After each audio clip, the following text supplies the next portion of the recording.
السلام عليكم ورحمة الله. وعليكم السلام ورحمة الله وبركاته. الحمد لله والصلاة والسلام على رسول الله وعلى آله وصحبه ومن تبعه ومن سلم تسليما كثيرا. أما بعد، حكم الله سبحانه وتعالى الكتاب قرصه القرآن قرصه كلام الله عز وجل. Every name the Quran is named with in the last revelation of the Quran gives an aspect of how we handle the Quran, how we look at it, how we perceive it. So Allah subhanahu wa ta'ala says in Surah Al-Baqarah, ذَلِكَ الْكِتَابُ لَا رَيْبَ فِيهِ. What is the meaning of al-kitab? What is the meaning of al-kitab? I'm asking the question. What is the meaning of the word kitab? Kitab, the word kitab, linguistically, Arabic. What is a book? What is a book? Like when I tell you a book, what comes in your head? Something? Something written. Written, صح? Originally, in اللغة العربية, kitab does not do anything with written. كتاب يعني شيء جمع إلى بعضه. يعني anything that it is collected and put together to make a whole of something is called kitab. So the word kataba does not mean writing. The word kataba does not mean hand, pen, ink, paper. It doesn't mean that. In original Arabic. This became the usage of the word. Right? So there is something which is the original meaning of the word, and something is the use of the word, how the word is used later on. So كتب يعني مجموع إلى بعضه.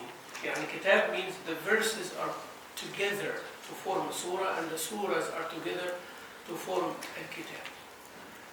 That is why Allah will say the word kitab to the Torah of Musa, even though it was written on a tablet.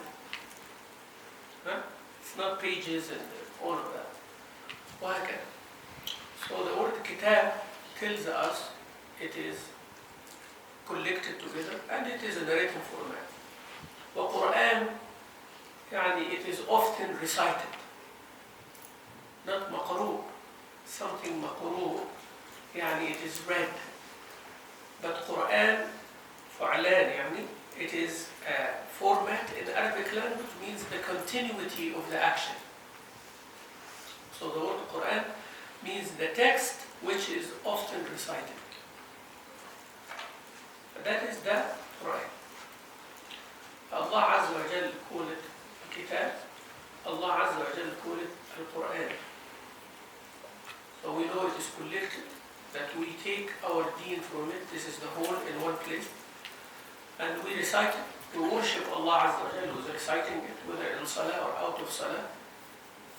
And it is the kalam of Allah, and that is part of our aqidah, that kalam Allahi minhu bada'a wa ilayhi ya'ud. يعني Allah Azza wa Jal spoke with it in a way that fits Him subhanahu wa ta'ala, and it is going to go back to Allah Azza wa Jal. يعني it will finish its purpose in this dunya. Quran will finish its purpose in this dunya in two different ways. One, that when Yawm al-Qiyamah comes, the Quran done its job. Those who are guided will go to Jannah. Those who are misguided and abandoned will go to hellfire. Finished, the deal is finished. The other thing is, when the Quran is not dealt with as Quran, i.e. that is not read anymore, it is not looked at as a constitution anymore. People, even Muslims, are not taking their life from it, are not living according to it. Quran will disappear from this dunya. How the Quran will disappear from this dunya? Nobody will be memorizing it anymore. It will be taken from the chests of people. That's why we always emphasize on memorizing the book. learning the book of Allah, studying the book of Allah. So we are not that generation who will start wasting the book of Allah, then it is taken away from us. So that's one way that people will not be memorizing the Quran. Then people will not be reciting the Quran.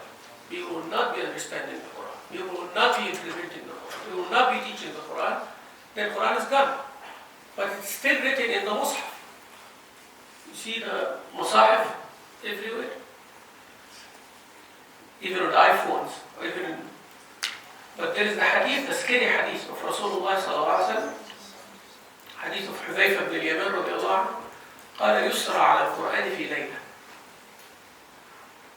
فلا يكون منه حرف في المصحف.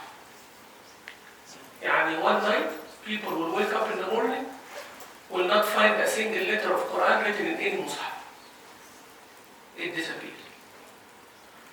Since we are talking about relationship with Quran, we're talking about relationship with something that exists, and it is there.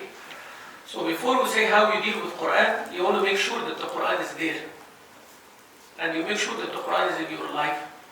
And you make sure that you are implementing it, you're reciting it, you're teaching it. And that is the first thing I wanted to emphasize today. Because it is kitab, and it is in one place. And that will be taken away from us if we are not observing it, and that it is together. And the togetherness of the Quran is by following it. Even it's not in one single person of us that all the akhlaq of the Quran is in one person, at least it is in one community. At least it is in the ummah of the Muslims. When Nabi sallallahu alayhi wa sallam said Aisha was asked about the akhlaq of Rasulullah sallallahu alayhi wa sallam, قال كان خلقه القرآن. His akhlaq is the Quran. You read the Quran, you relate to Rasulullah. You look at Rasulullah, you understand what is in the Quran. And that is how a believer is. Look at yourself and look around you. Recite Surah Al-Baqarah or Al-Imran. Recite one khatma of the Quran. I want to give you that assignment if you can. Recite one khatma of the Quran from Bismillah ar-Rahman ar-Rahim, Alhamdulillah Rabbil Alameen until Min al-Jinnati wal-Nas. And try to, even if you don't understand Arabic, try to read the translation. One time, read it 1 week, 1 month, it doesn't matter how long. And for every verse or every section, try to see how much of it you can say that's me, and how much of it you say this is the ummah around. You'll be surprised. That's a task, you know. Sometimes to evaluate. Every one of us evaluate. Do an inspection for your house. You do an inspection for your car. You do inspection for your own body. You go to the doctor. You do inspection for your teeth. Right? To know what is right, what is wrong, how to maintain. Then you make a plan of action. Then you fix what needs to be fixed. You maintain what is good, and so on. You improve on it. But when it comes to the deen, are we doing the same thing? So that's point number 2 in establishing a relationship. Point number 1, establishing a relationship with Quran, is to understand these aspects of Quran. Kitab, if it is not maintained as a kitab, and as a source, as a constitution, you lose that. If it is not maintained as Quran, reciting it, you're going to lose it on an individual level, and we're going to lose it on a community level, and we're going to lose it on the ummah level. It depends which level you are requesting it. يقول ابن القيم رحمه الله in the tafsir of the ayah in Surah Al-Furqan وقال الرسول يا رب إن قوم اتخذوا هذا القرآن مهجورا. The Prophet sallallahu alaihi wasallam will come يوم القيامة and will say, Ya Allah, O my Lord, Ya Rab, إن قومي, my people, deserted the Quran. Not only deserted the Quran, because the word deserted Quran means hajar al-Quran. The Arabic language is very, very, very specific language. And the Quranic Arabic language, it is more specific than any person can imagine. Of course, it is the word of Allah Himself, subhanahu wa ta'ala. So if you translate that ayah and say, the messenger of Allah sallallahu alaihi wasallam will say, Oh my Lord, my people deserted the Quran, it's not accurate translation of the ayah. إن قوم اتخذوا هذا القرآن مهجورا. اتخذوه مهجورا. يعني considered it as something that should be deserted. You see the difference? You see the idea? يعني some people might be actually reciting the Quran while they think it's not important. He does even more now. Because somebody deserting, says, Alhamdulillah, I'm not deserting. I read my sabak every day. I read Quran every day. Huh? Right? So that's what this ayah is not intending. Hajr al-Quran, that's why Ibn Qayyim said Hajr al-Quran are levels. Somebody can be hafiz of the Quran, yet the Quran is deserted for him. Anything you are able to do, but you end up not doing it, so you are deserting the Quran on that level. Now it makes a difference. See, wow. That's why Allah said, اتخذوا. Allah Azza wa Jalla said, إِنَّ الشَّيْطَانَ لَكُمْ عَدُوٌّ. You know the ayah, right, sisters? You know the ayah, إِنَّ الشَّيْطَانَ, brothers, إِنَّ الشَّيْطَانَ لَكُمْ عَدُوٌّ. Shaitan is truly an enemy for you. How many Muslims think Shaitan is their friend? None. Zero. You come to any Muslim, you tell him, is Iblis your friend, buddy? What he's going to say? Right? But every day they follow Iblis. Yes? See, the second one is different from the first one. You can say Iblis is my enemy all day long. But let's see your actions and see how many actions Allah invited you and you end up doing, and the shaitan invites you and they end up not doing. Now we're talking. That's why Allah said, shaitan is truly an enemy for you, we all agree. But فَاتَّخِذُوهُ عَدُوًّا. Deal with him as such. That is different now. Yani deal with him as an enemy. I tell you this is the enemy, but you go and make deals with it. Ya akhi, stop drinking coffee from Starbucks. It's so good, Sheikh. It's so good.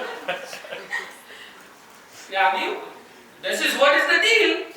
But how we're going to deal with it, that's beside the point now. That is what Allah is focusing on. Whenever you're dealing with Quran, we can talk lectures and lectures. But when you leave tonight, what are you going to do? That's what counts. Even when loving Allah Azza wa Jalla. You say, I love Allah. How many of you love Allah? Is there any Muslim who said, I'm not sure? Of course, everybody will say, I love Allah Azza wa Jalla. Did you wake up for Fajr in the morning? We'll see about that. Did you go to the masjid? How much you read Quran? How much halal you did? Now we talk about loving Allah. So you say, I love Allah. فَاتَّبِعُونِي يُحْبِبْكُمُ اللَّهُ. You have to follow. So you understand? اتخذ means consider it as such. Quran is the most important text in my life. That's a statement. But are you dealing with it as the most important text in your life? That is what counts. Quran guides, and I want the guidance of the Quran, and I'm asking Allah for the hidayah of the Quran. Are you acting accordingly? So the word اتخذ. That's why Rasulullah said في الآية, my people اتخذوا هذا القرآن مهجورا. It is not like they deserted it. They considered it as such. Because someone might be deserting the Quran, but they feel guilty in their heart. Yeah? The other way around. يعني maybe I deviated a little bit. I did not read my portion of the Quran today. I did not read the portion of Quran this week.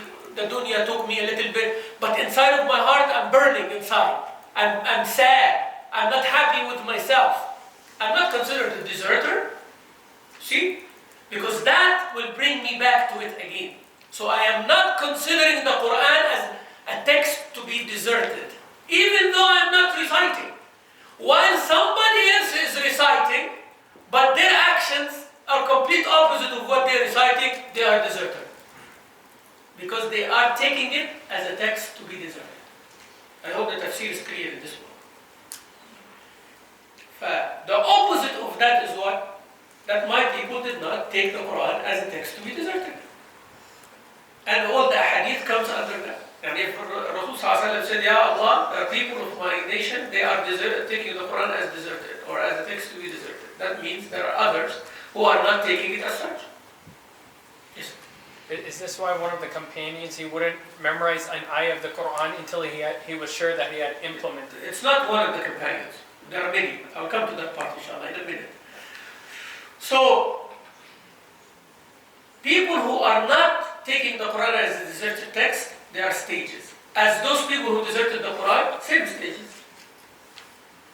So I do not know how to recite the Quran properly. Now there is a chance in front of me to recite the Quran properly. If I don't take it, I'm deserting the Quran on that level. Well, I took that chance and now I recite the Quran properly. I learned tajweed to recite the Quran properly. Now, you're supposed to understand what you're reciting on your level. We're not saying understand everything fully, 100%, become a scholar. We're not saying that.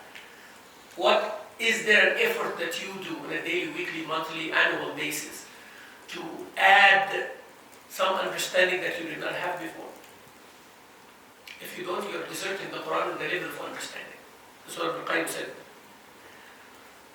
And if you do that, then you are not implementing it, you are deserting the Quran at the implementation level. And after you've done all of that, you're supposed to export it now to others. Because a Muslim, لا يؤمن أحدكم حتى يحب لأخيه ما يحب نفسه. You are not a complete believer unless you love for others for what you love for yourself. And of course, you hate for others what you hate for yourself. You saved yourself by learning, reciting, understanding and implementing the Quran. You want others to do it. How others will do unless they have what you have? Means learn it. Either you teach them, or find somebody to teach them, or support somebody to teach them, or push them towards somebody they learn from somehow. You guide people to do that. Then you are not deserting the Quran. So deserting the Quran are levels, and committing to the Quran are the same levels. So you commit the Quran through recitation. Alhamdulillah, we did the recitation. At +1, you are trying to understand the Quran. Oh, great, very good. So what is the next level, and next level, and next level? When we talk about the Quran, we can spend our life without giving it justice. هذا كلام الله عز وجل. There is no way in the world that this ummah will finish one day and you say, nobody can find anything that is not said. No way. It will be always something. There will be always something that to read and relate. The meaning will not change. But how you relate Quran in your life, that will change. That is why every time you recite the Quran, it's not the same. Think about it. It's not the same. Why? Because you are not the same. Are you the same like this morning? Are you the same person like in the morning? You say, oh, I'm the same person. You're not the same person. You're not the same person. You are a few hours older. Yes? And few hours are gone from your life. And we can go on and on. And you learn few things. So you are not the same person. Some experience changed. Some perceptions changed. Some information added. Some information modified. Some information obsolete. You're not the same person. Just one day. Imagine now about 1 week. Imagine 1 month.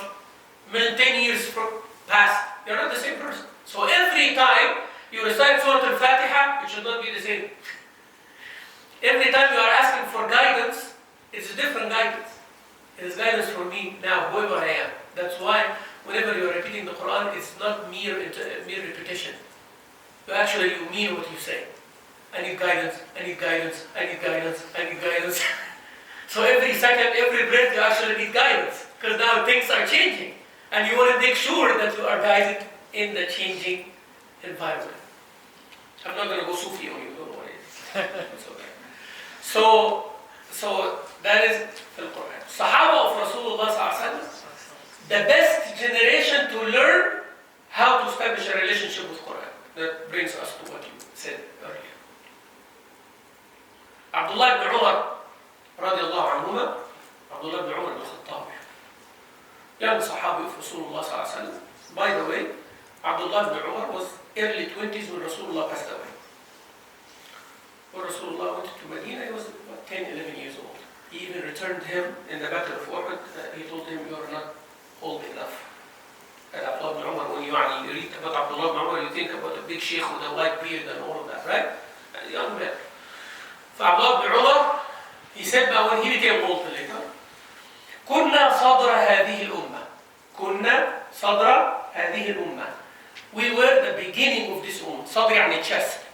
And when you say chest, allegorically, this is the front of everyone. This is what you see in the beginning.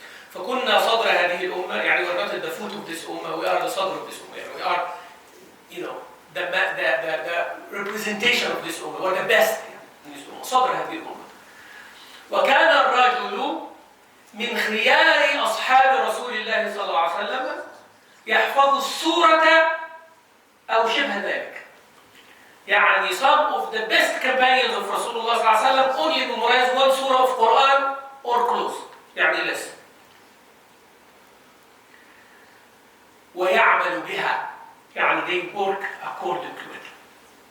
وكان القرآن عليهم ثقيلا. وكانوا يعملون به. كان القرآن عليهم إيه؟ ثقيلا. Quran was very heavy on them. إنا سنلقي عليك قولا ثقيلا. We're going to give you words are heavy. It's not Abdullah ibn Umar's statement, it's Allah's statement. Quran is heavy to carry. كلام of Allah. We ask Allah to help us to carry it. If it's revealed on a mountain, the mountain will what? Crumble. لو أنزلنا القرآن على جبل لرأيته خاشعا متصدعا. The camel of Rasulullah صلى الله عليه وسلم القصواء, whenever the revelation comes while Rasulullah on the camel, it cannot stand. It goes down. Yes. Ubay ibn Ka'b says one time I was with Rasulullah صلى الله عليه وسلم, sitting beside Rasulullah صلى الله عليه وسلم, and the knee and the thigh of Rasulullah was over my knee and thigh. And he was sitting Rasulullah صلى الله عليه وسلم and is leaning his leg over the leg of Ubay ibn Ka'b. And the revelation came, he said, my hip was about to pop from the heaviness of the leg of Rasulullah when he received the Quran. يعني عارف إنه he's this leaning on, so this start popping up like this. He said كان يردها, يعني it's about the bone is about to pop up, but the revelation finished faster. يعني. فده ثقيل. فقال ابن عمر إيه؟ وكان القرآن عليهم ثقيلا ويعملون به. يعني القرآن was heavy as weight, but they used to act upon it. That's why they take short and they don't go over. It's heavy. They appreciate it. وسيأتي قوم, ابن عمر now predicting, people will come يخفف عليهم القرآن فيقرأه الصبي والأعجمي ولا يعملون به. Quran will become so light to the point that children and people who do not speak Arabic will memorize it but will not act upon it.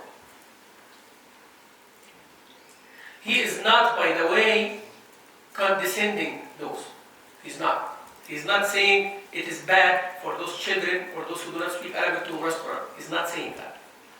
He is just drawing a comparison, an analogy, telling you how the Quran is approached. But nobody should understand that hadith when Abdullah said, oh, we are like that, means we are bad people and they are good people. No, no, no. Please don't understand it like that. Okay? Understand? So you can evaluate yourself where you are exactly and where you should be. That's it. That's the whole idea. But memorizing the Quran is a good step. Understanding it is a better step, but you are in a good step. A child memorizing the Quran is a big achievement. A person who does not speak Arabic and memorize the Quran, amazing. But not as amazing as the Sahaba of Rasulullah. You get it now? You get the idea, right? Because I am suffering for the past 30 years from being misunderstood in my lectures. Yes. Wallahi, I swear by Allah. And one time I said the hadith of Rasulullah sallallahu alaihi wasallam, he said to the sisters, oh women, give sadaqah, because I saw you the majority of the people of hellfire. Sisters went around and said, Sheikh Mamdouh said, majority of the sisters are in hellfire. Wallahi, I did not say that. Or Rasul, he did not say that.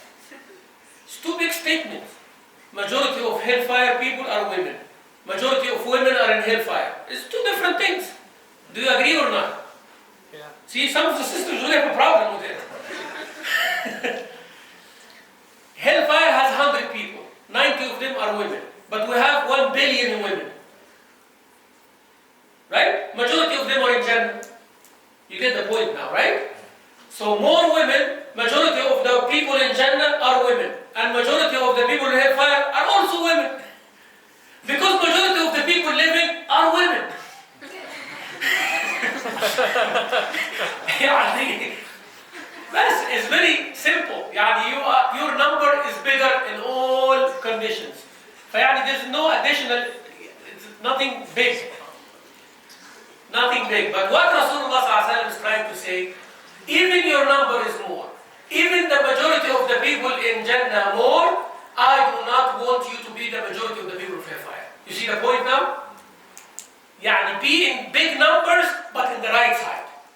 But don't be in a big number in a small side. Even your number is big, try to be a minority in bad things. But don't be a majority in bad things. Be a majority always in good things. You get the idea, right? But that is the understanding of... please don't misunderstand when Sahaba comparing like that.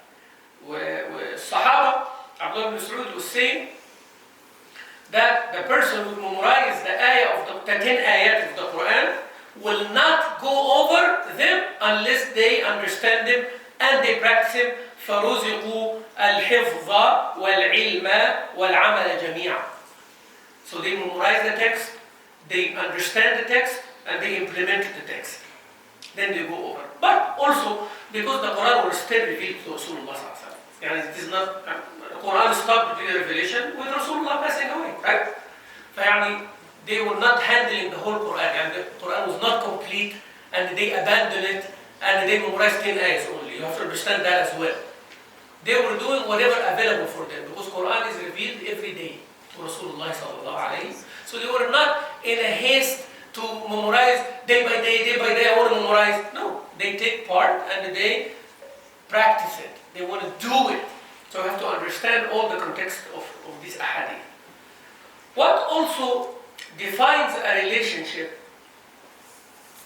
You want a relationship, how to develop a relationship with Quran. What is Quran? Kalam Allah. So you have to have a relationship with Allah. Many brothers and sisters, they come and say, Ya Sheikh, teach us the etiquette of the people of Quran. Yes? So I say, etiquette number 1, you should always have wudu and all. Etiquette number 2, you should recite the Quran in the last third of the night. Etiquette number 3. But that's actually missing the point. You see, but if I tell you the etiquette of the people of the Quran, you fast on Monday and Thursday, say, huh? What is the etiquette of the people? Oh, I want the etiquette relating to Quran. Because everybody in their head, etiquette with Quran means Quran, me, Quran. What should I do now? Yeah? It's like I'm in Hajj and we are going to Mina. People said, what are we going to do in Mina? I say, we stay overnight. That's it. And then what we do, Sheikh? Then we stay in Arafat. So what we do in Arafat? Dua. That's it. And we go to Muzdalifah, we pray Maghrib and Isha. That's it. I said, the whole Hajj is that's it. Yani what do you want to do in Arafat? I don't know. Their perception is something physical has to be done. You see? Ibadah is something what? Physical. Okay? To be satisfied, I have to move. But if I tell you, make ibadah of tafakkur, read one ayah, Rasulullah recite one ayah for all night. Why is he reciting, repeating the same ayah for all night? There has to be something more than that repetition. Yes? There has to be something more than the text. His mind was going other places. Thinking about the ayah, thinking about his ummah, crying all night long. So the night and the time and this physical aspect of ours were not there. Huh? So people always think about a physical aspect. So after I was fed up with this question, people said, Sheikh, we're in Arafat now. I made all the dua I want. What should I do now? I said, do some push-ups. Go there and do some push-ups. Yani sweat. If that's what you want. Whose words are the Quran? So when I tell you the people of Quran should fast Monday and Thursday, now you understand why. Meaning, كلامه في Allah, which is a level above everybody else, then all my behavior with Allah should be a level above everybody else. That's why قال عبد الله بن مسعود قال ينبغي لحامل القرآن أن يعرف بليله حين ينام الناس وأن يعرف بنهاره حين يفطر الناس وأن يعرف بورعه حين يخلط الناس وأن يعرف بحزنه حين يفرح الناس وأن يعرف ببكائه حين يضحك الناس. See? He's saying that the person who's carrying the Quran should be known with their night when everybody's asleep. Meaning what? What are they doing? They're not asleep. And they should be known by their day when everybody's eating. Means they're doing what? Fasting. And they should know by their sadness when everybody else is happy. Happy here is not happy, justified happiness. It is happiness about dunya. They are sad inside about another day I lost, about another amal I didn't do. Huh? They should be known with that. And they should know with their piety, while everybody is mixing things up, eating halal and haram and all that, they are pious, they are reserved in that. فلذلك أقول الفضيل بن عياض والتابعين حامل القرآن حامل لواء الإسلام. The person who is carrying the Quran is the carrier of the banner of Islam. لا ينبغي له أن يخوض مع الناس يخوضون. يعني should not be with people who are doing whatever. Should be a level high. Allah chose you. If an official, a person common among us, and he become an elected official, is their behavior the same? Tell me, is their behavior the same? I'm not saying bad or good. I'm saying why their behavior changes? Responsibility. The position. There is a requirement for the position. Even we do that in the dunya. Even we do that in the dunya. I'm not judgmental, by the way, on what I'm going to say now. If you drive a Camry, is it the same that you drive in a Mercedes? Again, I'm not judgmental, huh? It's not the same. Even if you convince me, wallah, it's not the same. If you drive a Lamborghini, you're not going to come sit here. Yeah, come on, Sheikh, I'm driving a Lamborghini. I'll sit with you guys. But there is something comes in the heart. May Allah Azza wa Jal provide me with a Lamborghini. I have no problem driving one. But it's not the same. What I mean is, even in the affairs of the dunya, you yourself, it is in your fitrah that the more you have, or the more you are responsible about, or the more you have authority, you don't act the same. Even those who eat organic food, they act different from those who don't eat organic food. They are going to go to this Whole Food store or Sprouts or whatever, and they want everybody to know that they are doing it. You know, people come to the masjid, they pray with me, Isha prayer, you know. Sheikh, have you tried such and such food? I said, no, Allah, I haven't. You should go to Whole Food. I go there all the time. Jazakallah khair for the information. I accept gifts too. But the point is, the more you get, you think you're different. Same thing of Ahl al-Quran. I am different. I am different, I'm more humble. I'm not different, more arrogant. No, I am different because Allah chose me. Do you have a doubt that Allah chose those whom He gave the book? Even if their behavior is bad, Allah chose them. ثم أورثنا الكتاب الذين اصطفينا من عبادنا. We give the inheritance of this book to those whom we elected. Allah says. Now their behavior, good or bad, is for themselves. A person might be chosen to carry the Quran and they end up in hellfire, by the way. So, I'm talking about the choice only. I'm talking about the honor of choice. Then comes the responsibility of owning up to that choice. That's your choice. So Allah make a choice. He chose such and such person, brother, sister, child, big, old, it doesn't matter, to carry the Quran. Now, what they do with it is their responsibility. Can Quran take someone to hellfire? Yes, with the wrong intention. والنبي صلى الله عليه وسلم قال أول من تسعر به الناس عالم. أول من تسعر به النار عالم. The first person that the hellfire will be lit with is a scholar. Scholar of the deen. Why? Oh ya Allah, I did for your sake. قال كذبت. You lied. You did it for people to say he's a alim, he's a qari, his sweet voice, da da da da. You did it for that. You have that, that's fine. But it did not deviate you.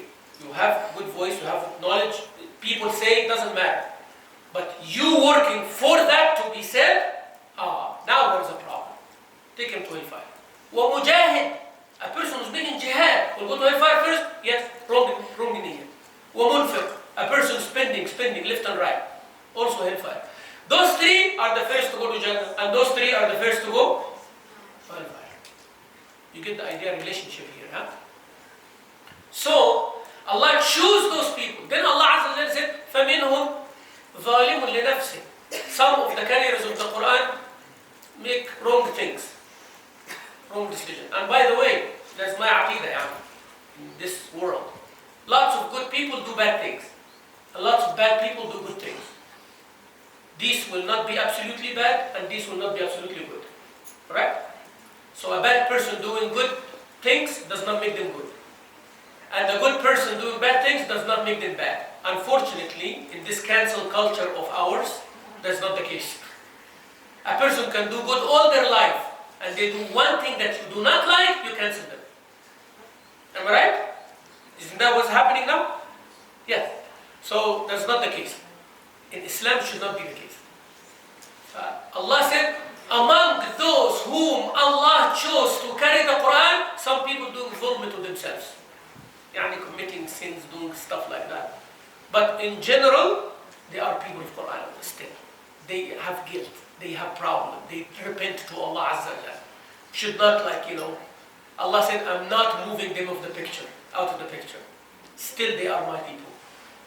When Nabi Sallallahu Alaihi Wasallam told us that, a person who was drinking, subhanAllah, brought, and he punished him, Sallallahu Alaihi Wasallam, and when a person cursed him, said, don't do it. He loves Allah and His Messenger. He still did not take that away from him. Said he committed a sin, but love of Allah and His Messenger still in the heart. See, rahmah of Rasulullah Sallallahu Alaihi Wasallam. The woman who committed adultery and died.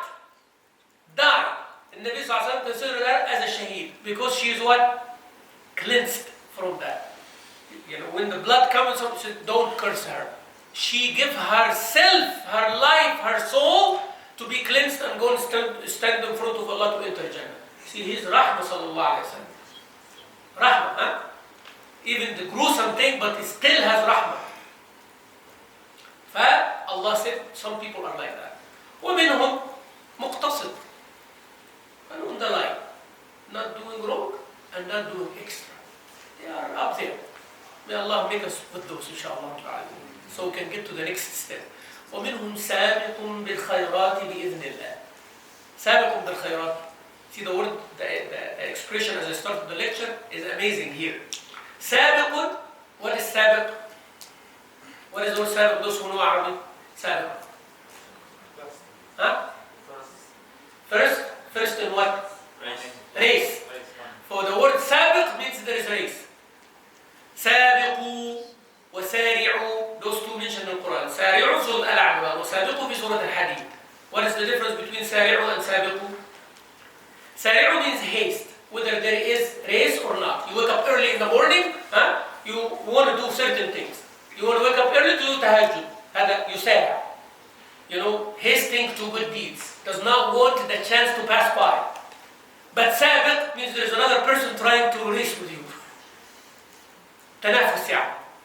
فسابق. And both are mentioned in Surah Al-Mu'minun. أولئك يسارعون في الخيرات وهم لها سابقون. They are hasting to good deeds, and when they find someone competing with them, they compete also.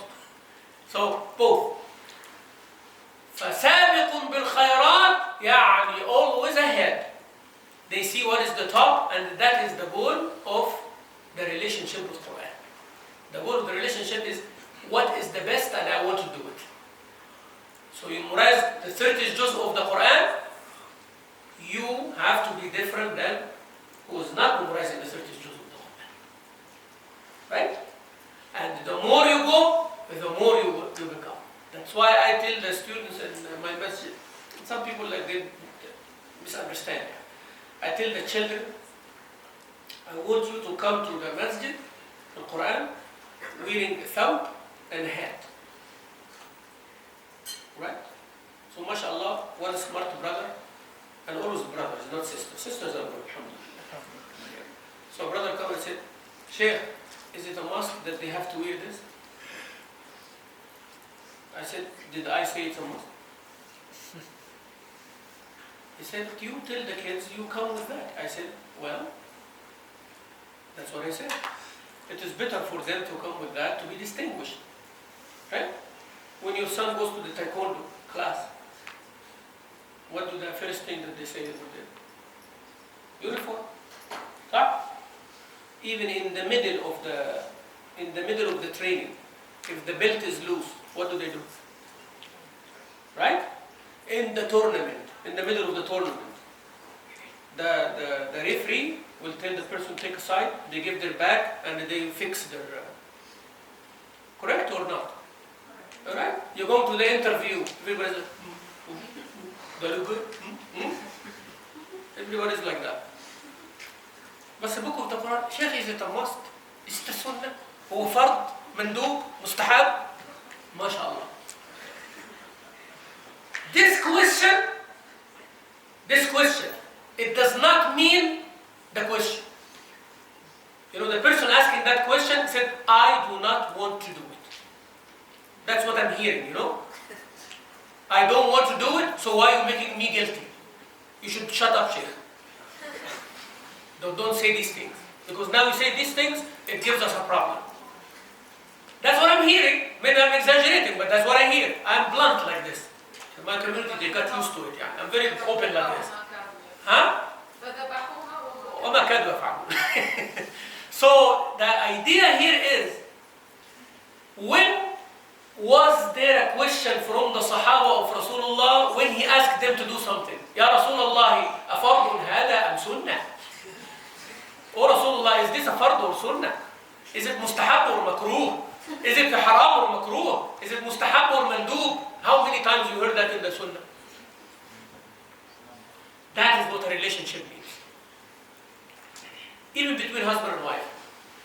The minute husband and wife come to me for counseling, I know what do they have from the way they sit.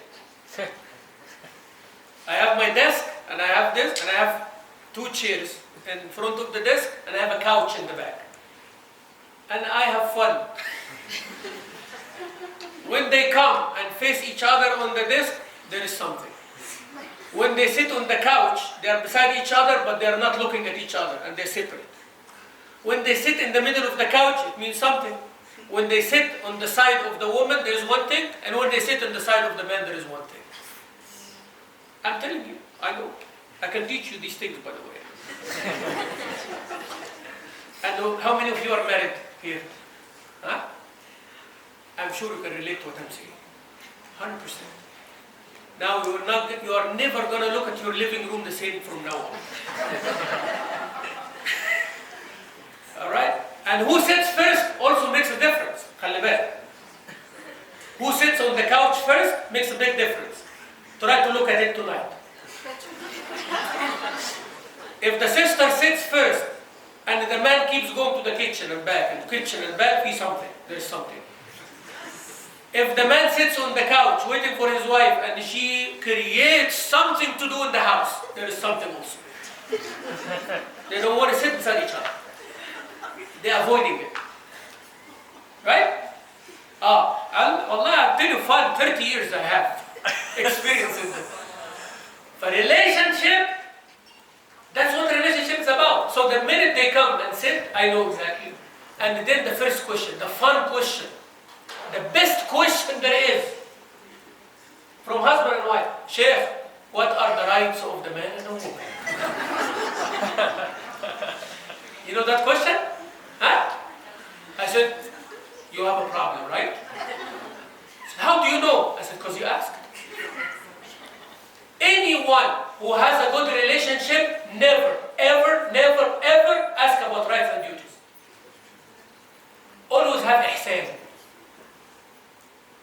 Am I right? When you love, who's having the kunafa nabulsi? The best thing is kunafa nabulsi. I love kunafa as the best sweet. Is it your favorite kunafa? Be careful, don't give me kunafa, ever. If you give me kunafa, I'll leave everything, I'll die. I have diabetes too, I will literally die. So any place has a kunafa, I avoid. I find two brothers like Suhaib and Muhammad, I tell them, please stand beside me. You see me go to the kunafa, pull me back. Literally. Because it happened one time. I took the whole tray, I hide it from my whole family. You know? Somebody gave me tray, I hide it from the family, and then I went at 2 a.m. I kept going. Subhanallah, I was going to the emergency in the Fajr time. But Allah saved me. I have to take injection, I have to take other things. So anyway, that is what relationship is. When you go extreme in a relationship, it's going to kill you. But when you go dry in a relationship, it's going to kill you also. So you have to be where? In the middle. And the middle way, في الإحسان. يعني إحسان. Anybody asking about rights and duties have a problem. Why? Because they are below the minimum. Where is the right and the duties? It's the minimum, isn't it? When you say, your right is this upon me, my duty toward you is such and such. Where are we now? Minimum ground. Because we could not communicate, we do not value each other, you are not that important to me as you should be, so now I want to give you your rights only. And you are asking about my duties toward you only because I am below the minimum. I am not giving you what you should have. You understand? So if somebody comes, I'm not saying they are wrong in asking. I'm saying that shows there is a problem. So when people come and ask, what is the etiquette of this, what is the etiquette of that, means they are below. They don't know. If someone actually reciting the Quran every day, they are already up there. They want improvement of good. They are working for better and best, but they have good. You understand? They have what? Good. But if somebody wants good, where are they? They are below.